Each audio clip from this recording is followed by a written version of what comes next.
اصل بات تو صاحب کی ہوگی انشاءاللہ. میں یہ عرض کرنا چاہتا ہوں کہ 500 طلباء جو پورے شہر سے منتخب ہو کر آئے. ابھی میں مفتی شفیق صاحب سے یہی بات کر رہا تھا کہ یہ 500 طلباء نے اپنے اسکول میں، مدرسے میں، اپنے گھر پر یہ 207 سوالات یاد کرے ہوں گے. اس کو یاد کرنے میں کم سے کم 10 مرتبہ، 20 مرتبہ، 50، 100 مرتبہ یاد کیا ہوگا. تو وہ ہر بچے کا اگر اپن کیلکولیٹ کریں تو کم از کم 5 ہر بچے کی طرف سے 5 لوگوں نے یہ سوالات سنے ہوں گے. ان کے پیرنٹس نے، والدین نے، ان کے اساتذہ نے، ان کے بھائی بہنوں نے. تو اگر ہر بچے کے حساب سے 5 لوگ اور اگر ہم انکلوڈ کر لیں تو 2500 لوگوں نے ان سوالات کو محفوظ کر لیا ہوگا. 207 نہیں تو کم سے کم 100 سوال تو یہ سیرت النبی کے جو ہے وہ ان کے کانوں تک پہنچ گئے ہوں گے، ان کے دلوں کے تک پہنچ گئے ہوں گے. تو یہ 500 نہیں، یہ کم سے کم 5000 بچے تک یہ ان لوگوں کی جو ٹیم ہے وہ انشاءاللہ وہاں تک کام کرے. یہ اس کی دعا ہے.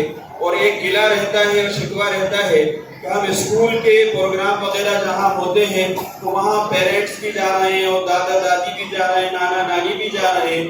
اور مدرسے کے اور یہ اتنے اہم پروگرام ہوتے ہیں وہاں 500 بچوں میں ہم اگر تجزیہ لگائیں تو 100 بچوں کے بھی پیرنٹس نہیں آئے ہوں گے، مجھے ایسا لگتا ہے.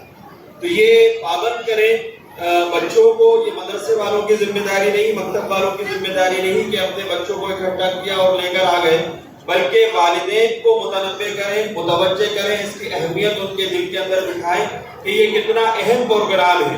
تو اس کے لیے میں سمجھتا ہوں کہ ابھی جو مسجد ہے وہ کم پڑ رہی ہے. ابھی فی الحال جب 500 بچوں کے والدین اگر آ جائیں گے تو بہت بڑا آپ لوگوں کو حال لینا پڑے گا. تو یہ اس کے لیے ضروری اور لازمی کریں کہ جس طریقے سے ہم اسکول کی تعلیم کو، وہاں کے پروگراموں کو ہم اہمیت دیتے ہیں تو اسی طریقے سے ہم ان پروگراموں کو بھی اہمیت دیں. اور اپنے بچے کی کامیابی کے لیے وہ بہت بڑی دلیل ہوتی ہے، بہت بڑا خوشی کا لمحہ ہوتا ہے والدین کے لیے کہ ان کا بچہ یہاں اسٹیج پر، مائک پر آ کر کھڑا ہو جائے. اور اس کو نمبر آئے یا نہ آئے وہ والد خوشی کے مارے جھوم جاتا ہے. آپ ان والدین کو دیکھیے کہ جن کے بچے امام بن رہے ہیں، نماز پڑھا رہے ہیں، وہ پیچھے کس خوشی کے اندر وہ رہتے ہیں، تو ان کی خوشی کا کوئی اندازہ نہیں لگا سکتا. اس لیے ان کا موجود ہونا بہت ضروری ہے.